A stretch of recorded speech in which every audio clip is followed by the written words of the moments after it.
Hi, this is Sonoria. I came back. So I'm going into my story, part 44. So I was getting into this story about ghosts and goblins and boogeymans and so forth. So as I was saying, so it's about 4 or 5 when this is when I really started observing different things. And I seen things, but they wasn't people. I mean, it was like entities, but I didn't know what they were called. And the thing was, my mom I used to try to tell her about it, and she'd be like, "You just be watching too many of them movies, and you need to quit watching them movies." I say, "No, it was some stuff in this house," which also got me to the point that whenever my mom would leave and go out, she'd go out to party or whatever. This is when we were living in Wichita, and I was in first or second grade, and so it was like she would go out and go to parties or whatever, and we'd be at the house. And that's another reason why I'm not able to really sleep now, is because once I figured out that when people are asleep there's other stuff up moving around. Oh, I ain't no way I'm finna go to sleep. I felt like it was my responsibility to stay up, watch the house, watch over my brother and sister, and let things know I see you, and yeah, you better not, you ain't supposed to be here. You better leave before I tell God on you. He gonna get you because you ain't supposed to be here. I'm not supposed to see you. First of all, you supposed to be naked, and if I can see you, that's a problem because you're not supposed to see them. It's supposed to be like aliens. You barely ever would see anything. Well, it's even more deeper than that, but that's just an example. But so my mom had went out, and I was in the room, and um, my sister, me and her, we both slept in the same room. We had twin beds. She stayed in one bed, I stayed in the other bed. We were both in the same room. So one night, my sister was having a dream, and she was jerking and stuff and going side to side, and her face was down in the pillow. And all she had to do was lift her head up, but for some reason she just was struggling, and I just snatched her up, because she was moving, and I knew she couldn't breathe, and I was like, well, she's like, I couldn't breathe. Well, no, you got your face down in there, but I didn't understand, and she said, I don't know, I just couldn't and stuff, and so again, me being simple, well, I wouldn't be scared, and if it happened to me, I wish it happened to me. I'd be able to get out of it. Well, be careful what you ask for. So I ended up having the same encounter. I was sleeping one night, and all of a sudden, it was a presence. And my head was down in the pillow, and I was moving my head side to side, and it was like something was holding me down, but I didn't know. I couldn't see nothing. I didn't feel nothing, but I know I couldn't get my head up out of that pillow. Finally, I was able to get it to the side where I was able to breathe, but I was almost out of air. But before we moved to this particular address, this incident happened. I was in Wichita, Kansas, and the address that we had moved to was 1545 Pennsylvania. Now, this house, as soon as my mom pulled up, was like, we moving. Before we got to this house, the other house that we used to stay in, it was on Stadium Drive. Now, Stadium Drive was, I was in like the first grade, like I said, kindergarten, first grade, and my cousin, who stayed maybe, I don't know, 7, 8 blocks away from us, around the corner, down the street, my cousin used to wake up in the middle of the night. This is the God's honest truth. And she would come, and she would be banging on the door, and she'd be saying, ain't, and she'd be calling my mom, and then she'd get up, and she'd be like, how do you get over here? And this is nighttime. This is a child. She would run, and she would come, and she would tell my mom that there was a man that was coming out of the closet, and he was coming up her bed. So, kids, we all listening, and she's got everybody woke because we can hear, and she's hollering and screaming, she's crying. So, we didn't believe her. You having bad dreams. That's what people think. You're having a bad dream. So, of course, my aunt, her mom, my mom would be like, she's over here and this and that. What's going on? And so, um, my aunt would come over to the house and get her, come on home, and why did you leave, and this and that. And she was so afraid of that house. And at nighttime is the only time this thing would come out. Now, this particular cousin, she's the oldest, and then she has a sister that's younger than her. And so her sister had never seen it neither. So it was just like she's the only one that is bothering that she sees it. But some people just sleep harder than others. But one night, her sister happened to, she was hollering and she seen this thing. So it was a little man. It came out of a closet like a little leprechaun or something, but it was little, and it came out of this crawl space. Houses back then, they were built up a little bit different. But anyway, so she finally seen it. She was screaming and hollering. So now my aunt, this happened a couple of times, and then finally her sister actually seen the thing. So now we know it's a real thing. So, but she would just, I mean, she would run, she would break and run out that house and come straight to our house and be hollering and screaming, beating on the door. And we'd have to get up and let her in. My mom be trying to get her calmed down. And so that's when I realized that there was things in the earth that we didn't know nothing about and makes you scared to go to sleep. So I was always up watching. And also the area that we stayed in, the house that we stayed in, a lot of times my mom would go out and me and my sister would be in the room, and outside of my window I could see a shadow, and I could see it would be a man, and he would be cutting on the screen, and I could see him cutting the screen, and you can hear it as well. And it was like, oh my God, he's getting ready to come in our house. I said, hey, what are you doing? You better get away from here. And so then he ran off, and then my mom wouldn't be there. So when she would come, I would tell her that somebody tried to break in our house, which also made me very scared to go to sleep. Now you got to realize, you 5 or 6 years old, what could I do if something had us? So I don't want them to get in. I want to stop them before they get in. But I'm just making this point because for me, these things started happening back to back. Now, after we moved out of this house on Stadium Drive, is when we moved over here on Pennsylvania. When we pulled up, and my mom was showing us the house, and she's like, "Okay, this is where we moving to." I told my mom, I felt it. I was like, this is a bad house. This is a bad house. We shouldn't leave. I feel like somebody was watching me from inside the house, and we standing outside, and she like, come on here. Girl, stop. Come on here. Y'all come on, get y'all stuff. Come on in. This is y'all new house now. That's just the way it was. And so they all getting up. We got inside. We running around, who claiming what room, and she let us know what room was hers, and we were doing our thing. So at this particular house, it was very spooky. Like, I could feel energy around me. I always felt like something was there. Sometimes I would turn, I think I saw something, and it goes so fast. And I'm going to tell you, spirits move fast. These things move so fast that if you're not, you would just think, oh, nobody's there because you don't see it. By the time you turn your head, it's gone. But it would be there. So also at this house, my brother hung me. We used to play cowboys and Indians, and of course he was the only one with a gun. He had a not a BB gun, but like a little dart gun or whatever, and we were just kids. And so if me and my sister want to play cowboys and Indians with him, me and my sister would have to always be the Indians, and of course he's a cowboy. He got a gun, so he'd be trying to call us savages, and we stole something. So in the back of the house, we had this big old center block. It was a circle, and you can go inside of it or whatever. And he'd have us up on top of there, and he'd throw the rope on top of the tree and put our head in there, put your neck in there and stuff. My brother actually hung me one day.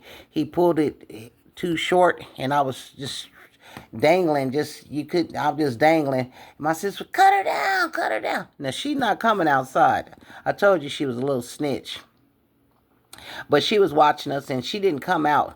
But I was outside playing cowboys and Indians with my brother, and she wanted to play, but my mom had told us don't be coming outside. We ain't supposed to go outside when my mama ain't there. You know what I'm saying? Stay in the house. Not me, not him. We decide we gonna do what we want to do. Now he's the oldest, then me, then my sister.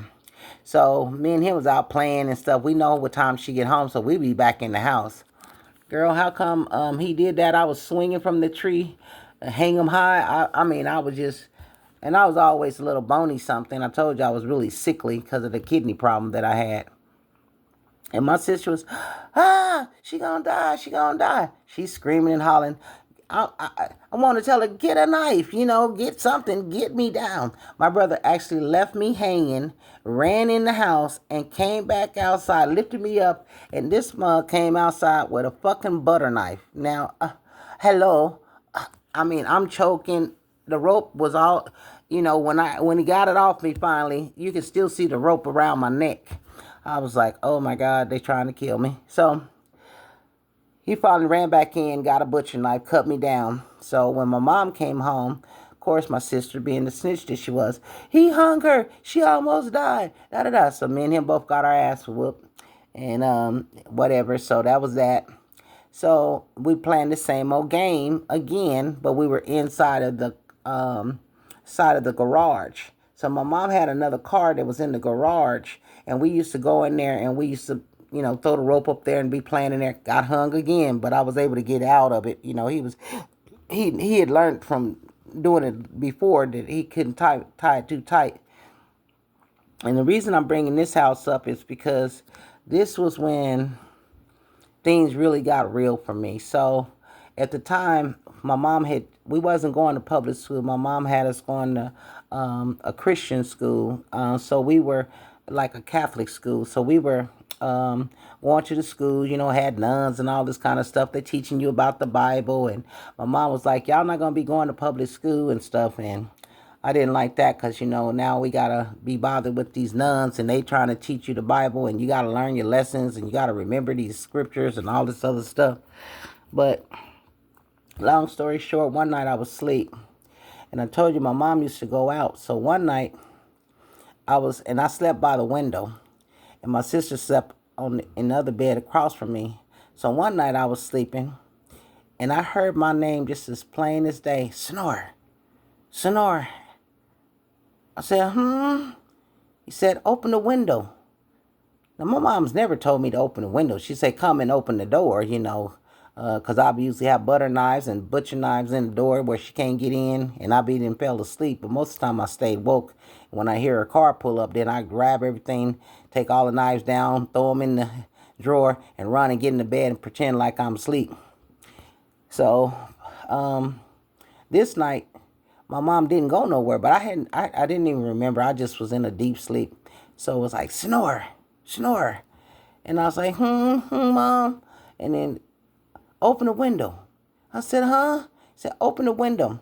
Now, in the day, in this house that we stayed in, it was a white blind, and you pull it down, and it had a stick that goes at the bottom of it. And then if you pull it wrong, it just go and it just flips and flip, flip, flip, flip, flip, flip. So I pulled it, and honey, when it flipped up and it was flipping around in front of me, outside of my window, was an image that looked like Satan. It was all red. It had some deep blue eyes, and I mean, they were beautiful eyes. I seen horns. I seen a pitchfork. I was fucking scared. I was like, and it was just, and it opened, it just, the smile opened up, but it was all hollow inside. I didn't see no teeth or nothing. It was just black inside. And he was all red. Now, it used to be a Tabasco hot sauce, and it had the devil on it. So when I was at the table earlier that day, I was thumping on the bottle, thump, thump, thump, thump, and this and that, thumping the devil. That's what I call myself doing. So it's crazy because later on, like I said, here, who the fuck show up is this thing that looked just like the thing on the bottle, and it scared the shit out of me.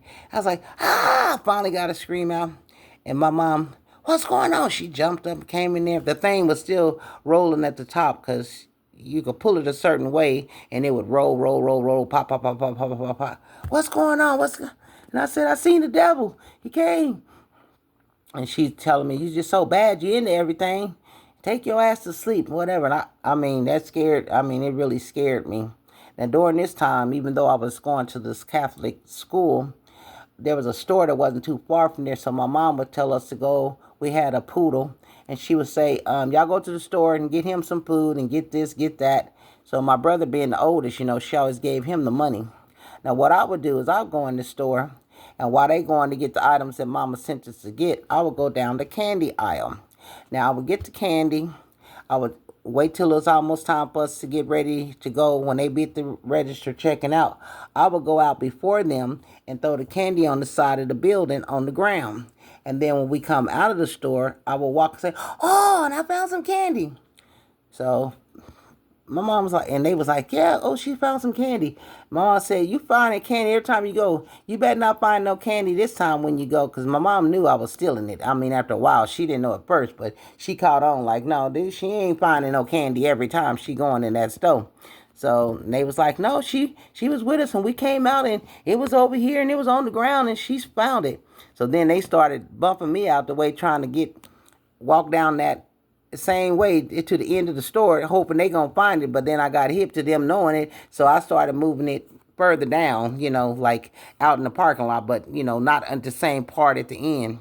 Anyway, I was so busy. So my cousins and them, they used to come over to the house, and every time they came, now my one auntie, she had 6 kids, and then my other auntie, she only had 2. Now, every time my cousins come over, oh, trust me, we gonna be fighting the neighborhood kids. So down the alley from where we stayed at, there were some boys that lived down there, and when my cousin them come, we go out in the alley, and we had rocks. So we'd be having rock fights and stuff. So anyway, got hit in the head with a rock. I don't know, probably can't see it on this video, but anyway, I got a big old black knot that's still there, honey, from way back when. Had that house that got me. Me and my cousin then was playing hide and go seek, and busted my lip right here. Anyway, got stitches in that.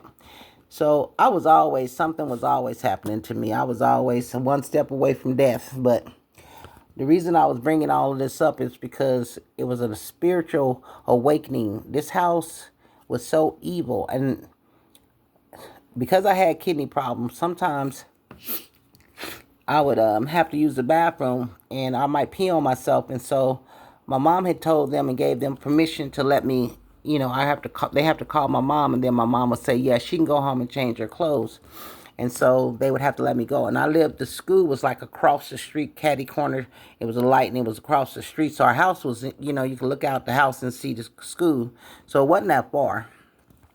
So one day I came home from school after this happened, and my mom gave them permission to let me go home and change my clothes. And when I got there was some people in the house robbing our house. It was around Christmas time. And they started running, and I opened up the door. In the front, my mom had got us some little chickens. And so there were some babies, and they had hatched, and I was so happy. That was really why I wanted to get out of school, because I wanted to come home and play with the little chickens. But when I went to open up the front door, when I opened it, it was 2 guys, and they ran, and they was running through the house. They ran out the back door. I was scared because I knew I saw them, and I thought they were going to come back and kill me. This house, I'm telling you, it was so much drama that happened in this house. I did not like that house at all. Couldn't wait till we moved. Finally, we moved from there. But a lot of different things did happen to me in that house and while I was in that house. And this is when I started seeing things in the house that wasn't supposed to be there. Like, okay, like, why is this guy in here, and who is he? I said, "What do you want?"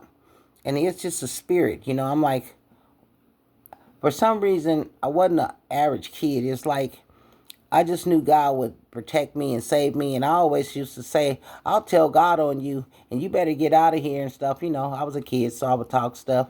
But to me, God was everything. And so when I would see things that I'm not supposed to see, that's what I would say. But most of the time, nobody else would ever see it, or, they'd be asleep or whatever. And of course, I'm up, so I'm always seeing something. And I felt like I needed to stay up and protect my brother and sister, try to keep them from anything happening to them regardless. And I was very protective over them and my mom. If my mom had a boyfriend and she got into it with him, I'd be ready to do whatever I had to do. I'd get a knife.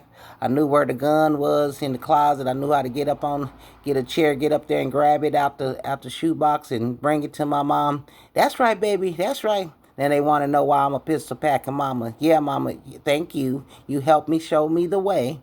So anyway, it was just one of those things. But and my dad, he wasn't there because he was locked up. He was in prison all of my life. All of my life. He was get out, get in. He was breaking in and out of prison. He'd come home for a little while. He'd be on the run. It was like it's just one of those things. And so I didn't grow up like some children did. Our father wasn't in the picture. We knew him. We would go see him at the prison, but he wasn't active in our lives on a regular. So we got teased a lot. And of course, because he was a criminal, I learned a lot about people following you and, tape recorders in the house and what not to say, not to talk to people about certain things that happened and who he was and where he hid money or did I know if it was any guns in the house. Just little things that, for some reason I just knew. But my brother and sister, they kind of like were square. And my sister's a snitch anyway, so you don't even have to put a light on her. She'll just tell you everything. And when I say everything, I do mean everything. So my dad knew not to ever let her be exposed to nothing. Oh, I see my time. Okay, I'm going to have to shut it off. I'm going to come right back to my story, part 45, I think it is. Okay.